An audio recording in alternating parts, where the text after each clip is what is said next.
Samajwadi party के प्रवक्ता राजकुमार भाटी का भाजपा और चुनाव आयोग पर बड़ा हमला। फिरोजाबाद में समाजवादी पार्टी के राष्ट्रीय प्रवक्ता राजकुमार भाटी निजी कार्यक्रम में शामिल होने फिरोजाबाद पहुंचे।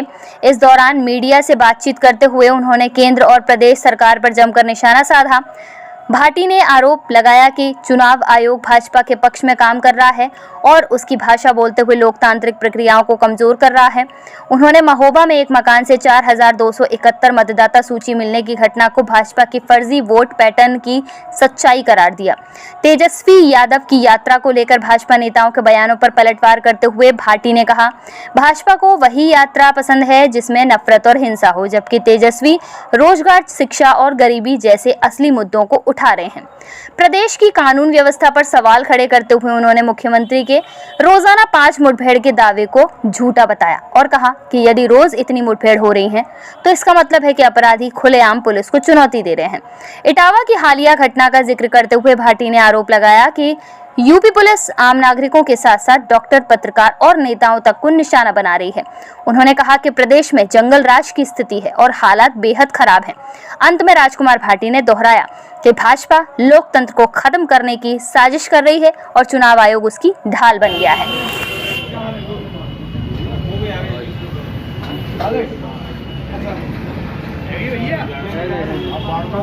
एक बैठा के फोटो करा दो, बैठा दो, हाँ एक बैठा के फोटो करा दो। ऐसे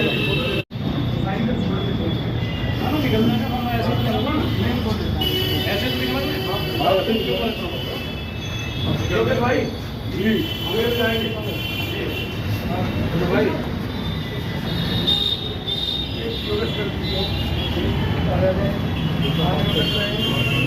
भारत के मुख्य चुनाव आयुक्त उन लोगों की रक्षा कर रहे हैं जिन्होंने भारतीय लोकतंत्र को नष्ट किया है। भारतीय लोकतंत्र को नष्ट करने का काम भारतीय जनता पार्टी कर रही है। भारतीय जनता पार्टी की सरकार कर रही है, मोदी जी की सरकार कर रही है और चुनाव आयोग बेशर्मी के साथ भारतीय जनता पार्टी को बचाने का काम कर रहा है। राहुल गांधी बिल्कुल एकदम सही बात कह रहे हैं कि जो लोग भारत के लोकतंत्र को नष्ट कर रहे हैं, चुनाव आयोग उन्हें बचा रहा है, जबकि चुनाव आयोग की जिम्मेदारी लोकतंत्र को बचाने की। तेजस्वी यादव की बिहार यात्रा पर केंद्रीय मंत्री गिरिराज सिंह ने एक सवाल उठाए हैं, कहा है कि राहुल गांधी उन्हें लूट रहे हैं, उन्हें पता ही नहीं लग रहा। तेजस्वी यादव और उससे पहले राहुल गांधी दोनों ने जनता के मुद्दों को लेकर बिहार में यात्राएं की हैं, लेकिन क्योंकि भारतीय जनता पार्टी जब जब यात्राएं करती है तब तब देश में दंगे फैलते हैं, नफरत फैलती है, विभाजन होता है, हिंसा होती है, इसलिए भारतीय जनता पार्टी को ऐसी संवैधानिक और शांतिपूर्ण यात्राएं अच्छी नहीं लगती, इसलिए भारतीय जनता पार्टी इस तरह की टिप्पणी कर रही है। सर, महोबा में एक मकान में करीब 4700 के आसपास वोट मतदाता मिले हैं, तो क्या वास्तव में वोट चोरी हो रही है? ये अपना आप में ही प्रमाण है। जो एक मकान में 4000 वोट बने हुए हैं, तो अपना आप में प्रमाण है कि बेईमानी हो रही है। और ऐसा उदाहरण एक नहीं है, ऐसे उदाहरण हर जिले में, हर लोकसभा, हर विधानसभा में मिल जाएंगे। नोएडा में हमने लगभग 100 मकानों की लिस्ट दी है जिनमें 150, 200, 250 वोट बने हुए हैं एक कमरे के मकान में। आज इटावा में कुछ पुलिसकर्मी एक डॉक्टर को एसएसपी की मां के इलाज के नाम पर जबरदस्ती उठा ले गए, जिसमें डॉक्टरों में भी रोष है। योगी आदित्यनाथ ने अपने राजनीतिक स्वार्थों के लिए यूपी की पुलिस को आपराधिक गिरोह में तब्दील कर दिया है। अब यूपी की पुलिस की तरह काम नहीं कर रही है, गुंडों की तरह काम कर रही है। पुलिस पैसे लेकर हत्या कर रही है लोगों को, उसके लोगों की और उसे मुठभेड़ का नाम दे रही है। पुलिस लूट कर रही है दुकानों में जाकर, पुलिस पैसे वसूल रही है, फिरौती वसूल रही है। उत्तर प्रदेश में कानून व्यवस्था बर्बाद हो चुकी है और पुलिस का हाल योगी आदित्यनाथ ने बिल्कुल बेकार कर दिया। राहुल गांधी ने कहा है कि हमें चुनाव आयोग के अंदर से खबर रुकेंगे, अब ये कार्रवाई रुकने वाला नहीं है और भी पुल खुलते जाएंगे। चुनाव आयोग संदेह के दायरे में है। चुनाव आयोग के कुछ अधिकारी बेईमानी में शामिल हैं। एक ना एक दिन ऐसा आएगा कि जब इन चीज़ों की निष्पक्ष जांच होगी और चुनाव आयोग के कई अधिकारी जेल के अंदर होंगे जिन्होंने धांधली की है या जिनके संरक्षण में धांधली की गई है। चुनाव में बीजेपी ने काफ़ी धांधली की है, कई जगह वोट काटे गए हैं और कई जगह फर्जी वोट बनाए गए हैं।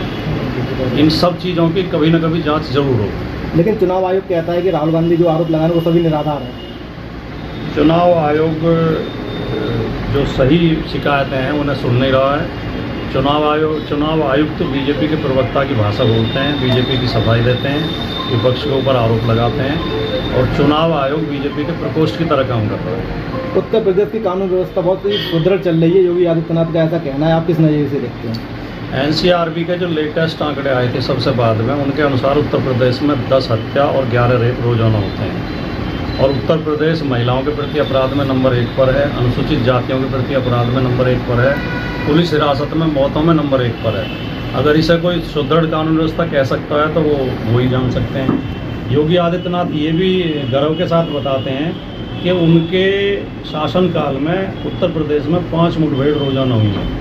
मुठभेड़ का मतलब है कि गुंडे पुलिस के ऊपर गोली चलाएं और आत्मरक्षा में पुलिस गोली चलाए। जिस प्रदेश में 5 गुंडे रोजाना पुलिस के ऊपर गोली चला रहे हों वो तो जंगल राज है, उसे कानून व्यवस्था कैसे कह सकते हैं?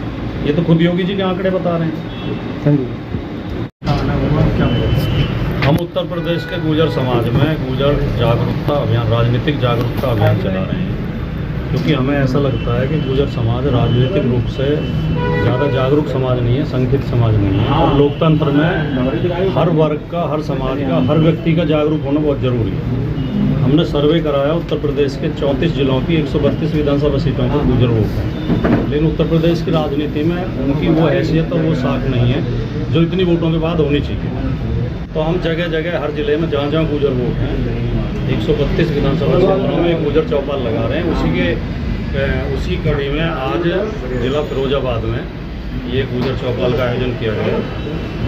कल पूजा और इंद्रपाल जी, आप सबने मिलकर, लोकेंद्र जी आपने कराया और हम नवंबर के दूसरे सप्ताह में एक दादरी में, नोएडा में एक बहुत बड़ी रैली करेंगे जिसमें 1 लाख लोग शामिल होंगे और उस रैली को समाजवादी पार्टी के राष्ट्रीय अध्यक्ष श्री अखिलेश यादव जी संबोधित करा।